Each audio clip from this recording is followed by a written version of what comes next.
Welcome, Jared. How are you today? Hi. Great. Thanks. Thanks for having me. Great to see you. So, thank you so much for taking time out of your day to be a part of this podcast. I've been really looking forward to talking to you and diving into what you do, helping business owners with their storytelling and getting their stories out there to the world. So, first of all, I'm going to read your bio to let everyone know who you are. Sounds So, good. Thank you. So Jared Karol lives in Oakland, California. He is a writer, an editor, a musician, a humorist, a writer of public transportation, a gay rights activist, the father of boy-girl twins, and a San Francisco enthusiast. You can find his writing on his personal blog, Lick the Fridge, and on the Good Men Project. He is also the co-founder of the Gay Dad Project, an exploration of the unique family configuration where one parent has come out as gay. So let's dive right in. First of all, I think our listeners would be really curious to know, what is your backstory? How did you get started in storytelling coaching?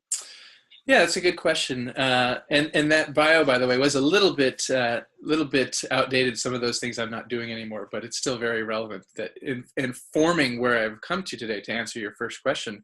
Mm-hmm. So the way I look at it, I kind of see it as three pillars, and two are based on kind of skill sets or professional experiences, and one is more of a philosophical.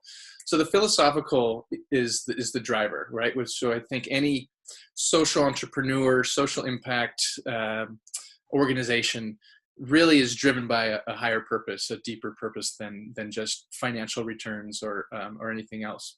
So that for me, as alluded to in the intro, was when I was 14, my dad told me he was gay, and I had to really rethink how I existed in the world because it was a new experience, new reality for me, right? I was confused, I was embarrassed, I was ashamed, all these things that I didn't know how to handle, and I didn't have the resources or the knowledge of how to access those resources if they were available to me. So I chose in my teenage years and even into college to I wouldn't say ignore it, but not talk about it with my friends, with the people that I was around every day.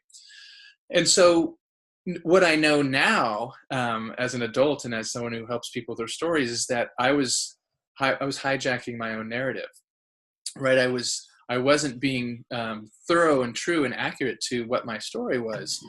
And as I got older, into my 20s and out of college and a little bit more self-actualized, if you will, I began to have a better relationship with my father and began to see the possibilities, the opportunities for growth and exploration, as opposed to these things that weren't about me.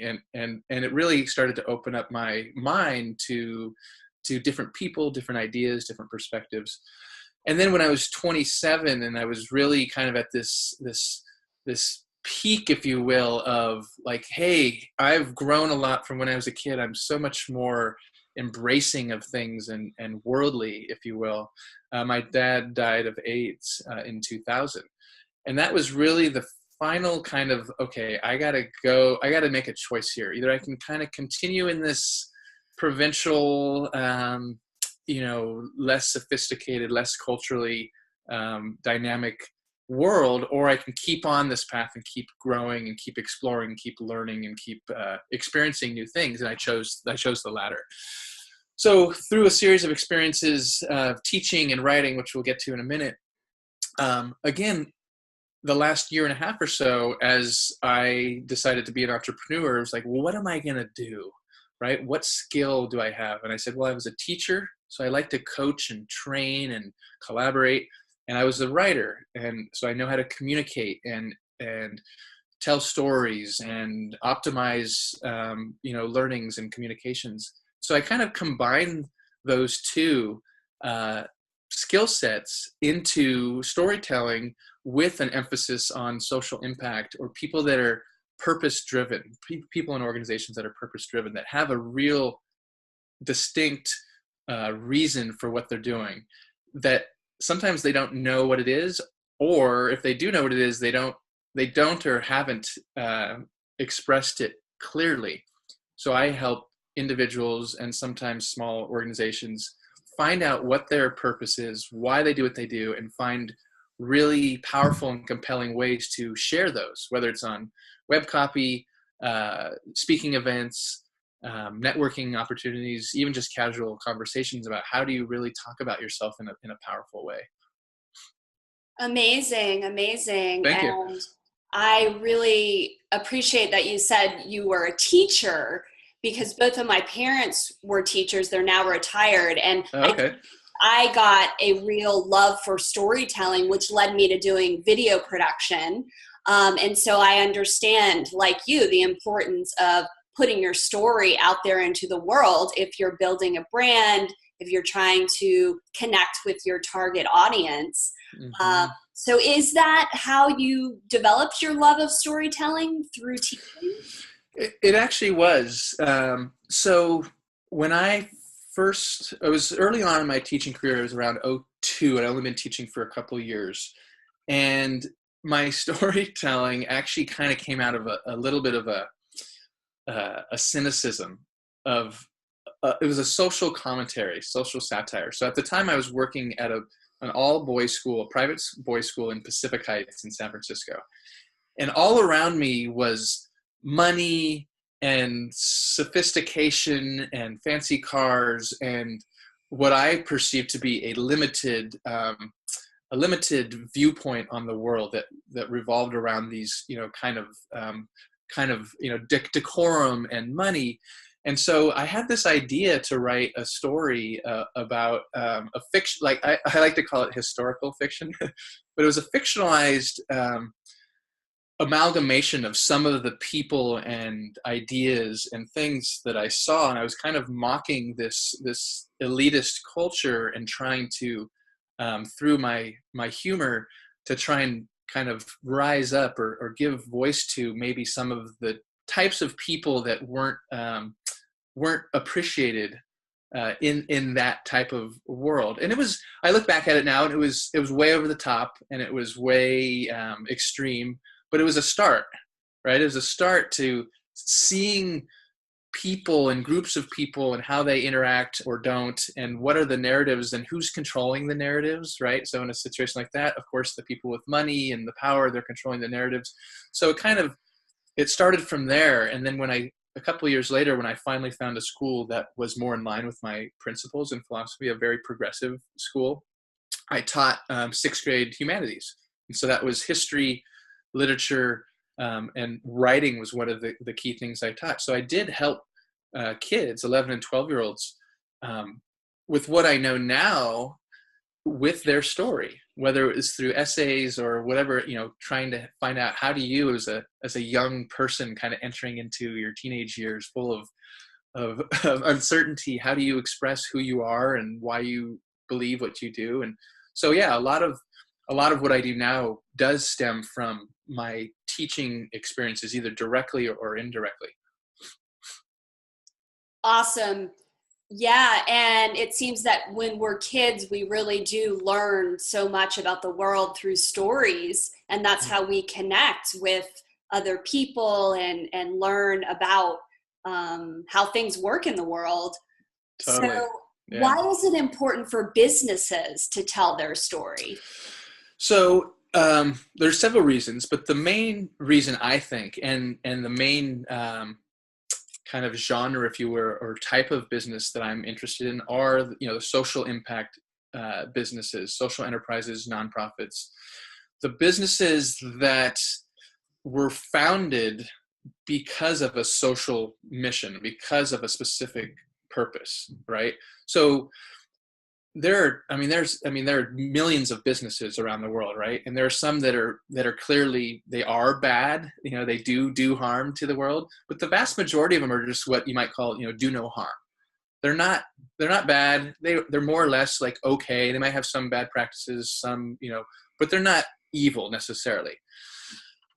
But the type of businesses that I'm interested in, the ones that are explicitly have articulated, here's why we're in business, whether it's environmental, educational, uplifting underserved communities. There are a number of different genres that they could be working in.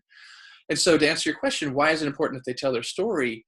It's not enough for just a business to go, hey, we care about equality just like everyone else does. And it's like, oh yeah, I care about equality. That's great. Okay, cool.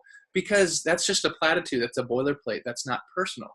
So if a business can articulate its story, whether it's a big business that's beyond just a single founder or, one or two founders, or if it's a small business that's really about, an entrepreneurial journey, either way, when they can articulate why they've chosen to get into what they're doing and their personal backstory, personal or company backstory about why they care about it, and you can tell that it's honest and they leave themselves a little bit vulnerable, and they're not afraid to show and say what they've learned and the mistakes they've made and why they've come to believe that.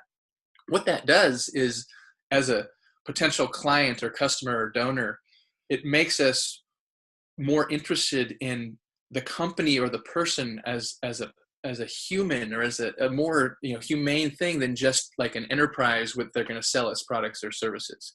So it really is an opportunity to build that trust and make deeper connections that can only be established through sharing a little bit of yourself, right? Because if you don't share something of yourself, you might be a nice guy, you might be friendly and everything, but it's like there's a little bit of mistrust or uncertainty, like, who is this guy? Why is he doing this? How come? I want to know more. So when you reveal that without being asked or told or pried, that's really powerful.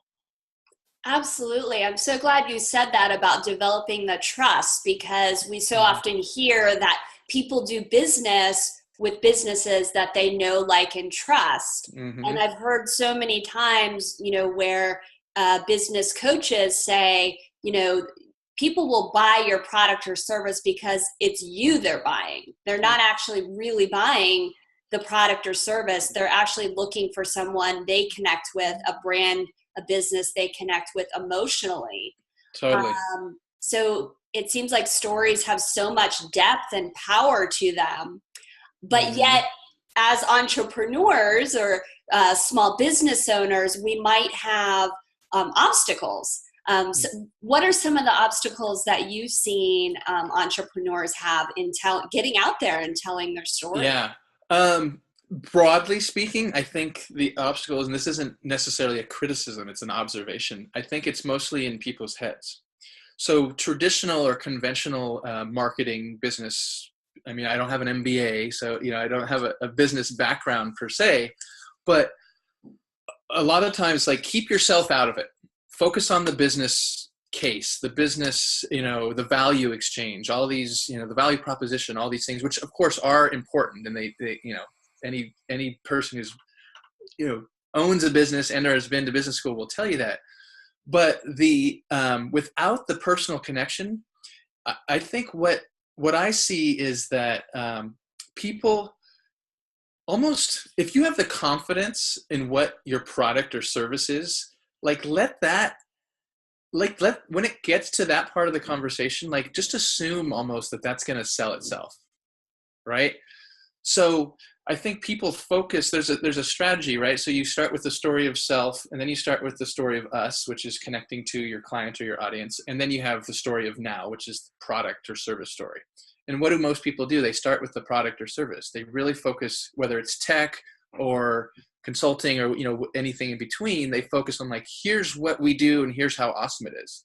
And you go, okay, well, yeah, I guess that seems awesome, but why? Like, why do you care about that? And so it's, again, building that trust from the story and having the courage to do that. And so the obstacle is people not being aware of thinking in narrative form, right? So if you think of any good play or movie or book, or even like real life political or historical drama, right? There's always someone they were this person in this era, something happened to them and they solved the problem. They got over the obstacle, the dilemma, the challenge, and then they became stronger and better for it. And they went on to do great things. I mean, you can pick anything, pick Gandhi, pick Martin Luther King, pick any of your favorite, characters in a book. It's all a very similar storyline. and it's about thinking in narrative. So I think people are unaware of that. And then when they are made aware by someone like me that brings it in, they go, oh, okay, well, is it too much? Like, is it too personal? And so they have these kind of built-in fears, if you will, or these expectations of how it's quote unquote supposed to be. And it takes someone like me to really say, well, actually, let me ask you some questions and let me help you understand why your story is so important to your business, and kind of reverse engineer that thinking that, you know, oh, it's not about me. Actually, it is about you. And you're actually doing yourself, your business, and your audience a disservice by not making it about you. Definitely. Yeah. And I appreciate what you do, because I think we all need a little encouragement, a little push Yeah. to do what we know needs to be done. We know, as conscious entrepreneurs, we're often very intuitive, but we still have resistance to doing what we know needs to be done. And, I was at your workshop last week, which I really enjoyed. And thank you. I think everyone should go check out Jared's workshops. We'll leave your URL at the end for your website. But I really appreciated, just having you give the framework for how we're telling our story, and just the encouragement to get out there and do it. Because I'm a filmmaker, but I'm really not actually telling my story as often as I should. So I know if I'm not doing it, then there's probably a lot of people who aren't. So that's where you come in. Totally. And just to add on to that, and I think I hope I stress this at the workshop, and I try with my individual clients, like, the story is always a work in progress, right? Our own story. So we can't change our past, our history, but we can change our relationship to it. And when as a business owner, when you're constantly thinking of how to shape and tell your story, that's just kind of part of your ongoing mindset. You start to explore and be curious about different experiences and events that have happened to you. Maybe it was when you were a kid, maybe it was last week, maybe it was, 5 years ago. And you start to look at them and see, wait, how can I look at this differently and make it, and it's not about spin or lying or, embellishing. It's about having a different perspective on it and seeing opportunities to connect with people. So it's really, again, thinking in narrative, which is, hard for people to do. But I think once they get that, like, oh yeah, okay, got it. They're not all these isolated incidents, right? Like, this happened here, this happened. Get all those and then string them together and see what the thread is. Absolutely. Yeah. And you talked about developing your origin story at the workshop. Can you give people an idea, a brief synopsis of what the importance is of developing your origin story? Right. Yeah. So an origin story, more or less, is your original purpose for why you do what you do. And often we don't know what that is yet until we've actually, kind of looked into it and discovered and explored. But for every social entrepreneur, social enterprise that is trying to change the world, again, whether it's in education, whether it's, so let's take me, for example, right? I'll use myself as an example, I think. So why do I care about helping people that are trying to do good for the world, like, tell their stories? Like, why should I care about that? And so it goes back to my origin story that I mentioned at the beginning.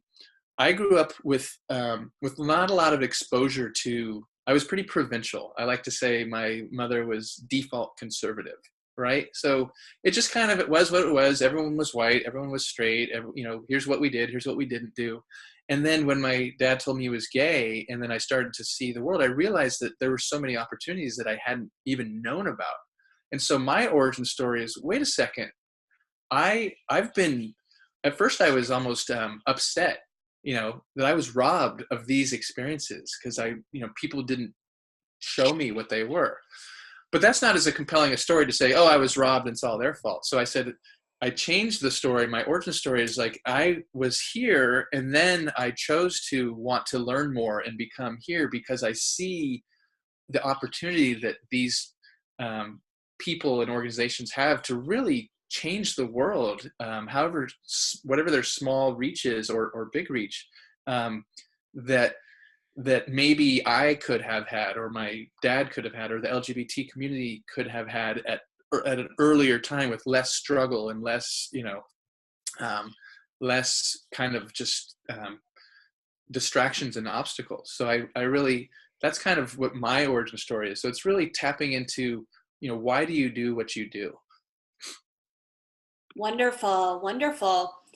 And so can you talk about your coaching process? How do you help people develop their origin story and, just get started with storytelling? Right. So I usually, the nice thing about this work and the kind of process I've developed is that there are many entry points for different people, organizations, depending on where they are. So so if you remember in the workshop, I shared a process, and it looks better visually, but I'll try and explain it. There's the basic idea is identify some values, right? Identify stories that illustrate those values. Identify or articulate why it's important to you now and to your business. And then most importantly, the last piece of the thread is why is it important to your audience? So clients, customers, donors, right? And so as far as process, to answer your question, when I first start meeting with a potential client, usually they come to me, we do a free 30-minute call and kind of say, hey, what are you working on? What do you need help with? Why do you think I could help you? It's really question-based, like Socratic method, right? Like why, tell me what you're hoping to get. What is your struggle? Why do you need me? Because if they can't articulate why they need me, that's a longer process, which I can do. But usually they do know why. And then we can start anywhere on that process. So if they're at the very beginning, like, I don't even know my story. Like, I know there's something, but then it's like, okay, let's start from the beginning. And it is kind of like a therapy session. And I usually do packages of 3 just to kind of, that's enough to really delve into some stuff. And then once we do these 3, it's like, okay, we have this to work with. Now let's see how we're going to implement it. Other people, they kind of already know their story pretty well, but they don't really know how it fits into their business, right? They don't like, okay, yeah, well, this happened to me and I know it's important, but how do I talk about that where it's relevant and where it resonates? So that client is more like story implementation as opposed to story, purpose discovery. And it's everywhere in between, right? And then, so it's really kind of, to answer your question again, like, what's the process? It kind of depends on where they are. And I've developed a process that's flexible that can kind of meet them where they're at. I know that's kind of a buzz phrase, but does that make sense? Yeah. Yeah. Definitely. Yeah, it's pretty cool. And usually I'm pretty astute at listening to them and seeing where they're at and finding the right entry point. Wonderful. Yeah. Wonderful. And so let's, well, I'll ask you if you want to add any information, but my last question is, what is something our listeners can do today just to start telling their story? This podcast is really about giving our listeners some practical advice that they can implement today or this week. Right. Are there 1 or 2 tips you have for going out there, implementing their story on their website or in videos? Yeah, there are. So if you remember at the workshop, we did a life mapping exercise. So and for some people, it works to go backwards, kind of, when in my teaching days, I did some mission, vision, values work, and a process to do that is what's called backwards mapping. So you kind of, in a school setting, right, you say, okay, we want our kids to graduate in 10 years. We want them to be, X, Y, Z. Okay, great. How do we get them there? And you kind of go backwards. So a similar process, if you're just like, okay, great, Jared, this sounds cool. I think I get it intellectually. What can I do? Is identify what you're doing now. You've probably got some sort of mission statement for your business, some sort of value statement. Maybe they're at varying levels of articulation and completion, but you've probably got something, right? Start with that and go, okay, what are some personal anecdotes, stories, experiences that if I shared would be relevant to what I'm doing now and that people would find interesting? And don't worry about how you're presenting them, or if like, well, I'm not sure, like, it's good to be a little bit uncomfortable, to be a little bit uncertain, to be unsure about and you have to try it. And so find I don't know, I was going to say innocuous. I don't know if that's the right word, but a less threatening place to try it out, right? Just try it out. Maybe you're going to a networking event this week and say, you know what, I'm going to try and, through the course of a conversation that I don't know who it's going to be with, I'm going to try and introduce one of these stories and just see how it goes. And maybe you bomb, but most likely, even if it's not perfectly told, they're going to, whoever you're talking to is want to learn more about you. And build on that interest, that intrigue that you've created, and see where it goes, and just kind of gain your confidence and kind of snowball your confidence. And then once you do that, it's like, oh my gosh, okay, I get this. Now I really want to perfect this. Then that might be a time, to come to me, and I can help you with some of those strategies about how to really refine it and fine tune it. So that's one kind of major arc of how to get started. Just start throwing it out there and seeing how it feels. Because part of it is I've never thought of myself like that publicly. So it's this wall, whether you're going to put it on your LinkedIn profile or put it on your website or share it in a networking, like, it's just because you've never done that and you're uncertain how it's going to reverberate. It's just doing it and seeing. So presence trumps performance. That's just a motto, right? None of us probably is a professional networker, a professional speaker, a professional, web copy. Just put it up there and see how it resounds with people.